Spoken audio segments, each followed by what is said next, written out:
আমি তোমাকে কিছু বলতে চাই। বলো। আমি তোমাকে একটা সত্যি কথা বলতে চাই। আসলে ঢাকাতে আমার একজন বয়ফ্রেন্ড আছে। হ্যাঁ, ঢাকাতে আমার একজন বয়ফ্রেন্ড আছে। কি আছে? বয়ফ্রেন্ড? আমি এখানে আসার পর থেকে ওর সাথে আমার ঝামেলা হয়। আমি ভেবেছিলাম আমাদের সম্পর্কটা ঠিক হবে না। পাগল হয়ে গেছে। আমি ওকে ভুলতে পারছিলাম না। এখন পারছো বলতে? কি বলতেছে এগুলা? চোখ করতেছো নাকি আমার সাথে? আমি আমি আমি তোমার সাথে টাইম পাস করেছি। আমি ভেবেছিলাম তোমার আমার ব্রেকআপ হয়ে যাবে, কিন্তু আমি এটা বুঝি নাই যে আমার পুরো ফ্যামিলি তোমার আমার ব্যাপারে জেনে যাবে আর তারা এভাবে সবকিছু মেনে নিবে। এখন আমার বয়ফ্রেন্ড ও আবার আমার জীবনে ফিরে এসেছে। আমার কথা শুনে, মানুষ ফাইজলামি করে কিছু বিষয় নিয়ে, ওগুলা মানা যায়, কিন্তু তোমার ফাইজলামি করার বিষয়টা, এই জোক করার বিষয়টা, এটা একদম এক্সট্রিম লেভেলের। কিন্তু অন্য কিছু নিয়ে ফাইজলামি করে আমি কিচ্ছু বলবো না। আমি জোক করছি না, আমি সত্যি বলছি। আমি আমি চাই না আমাদের বিয়েটা হোক। এতদিন যা ছিল এগুলো কি সব নাটক? নাটক করছো তুমি আমার সাথে? এটা কি আমার সাথে সম্পর্ক খেলা? এটা কি টাইম পাস তোমার জন্য? টাইম পাস করার জন্য আর কাউরে পাইলা না? হ্যাঁ, তোমার মতো ছেলের সাথে প্রেম করা যায়, বিয়ে করা যায়।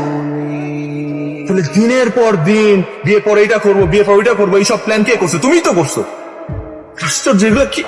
ঠিক আছে, আমি আবারও জিজ্ঞেস করতেছি, তোমার ঠান্ডা মাথায় জিজ্ঞেস করতেছি, তুমি এগুলো আমার সিরিয়াসলি বলতেছো না ফাইজলামি করতেছো? ফাইজলামি করতেছো না? বলো ফাইজলামি করতেছো? বলো না তিয়াশা, ফাইজলামি করতেছো? বলো। আমি ফাইজলামি করছি না। তিয়াশা, আমি আবারও জিজ্ঞেস করতেছি, তুমি এগুলো সিরিয়াসলি বলতেছো না ফান করতেছো? তিয়াশা, আমি ফান করছি না। আমি সত্যি চাই না আমাদের বিয়েটা হোক। তোমাকে বিয়ে করার চেয়ে মরে যাওয়া অনেক ভালো। তাহলে আমার সাথে এরকম করলি কেন?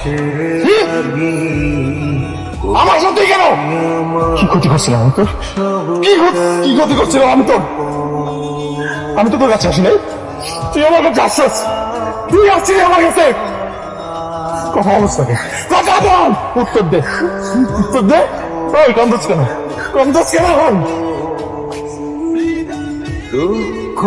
এখন সিনেমায় ভালো ভালো অভিনেত্রী অভিনেতাগুলা অভিনয় কেন করে না জানোস? কারণ তারা বাস্তব জীবন অভিনয় করে।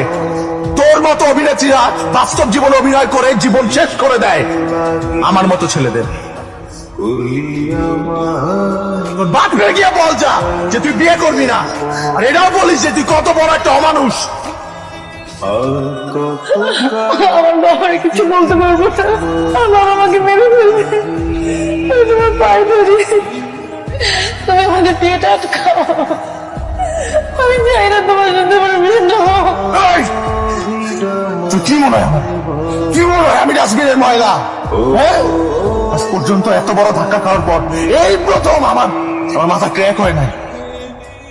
কারণ তুই ব্যথাটা আমার কলিজায় দিছস, আমার মাথায় দিস, আমার কলিজায় দিছস তুই ব্যথাটা।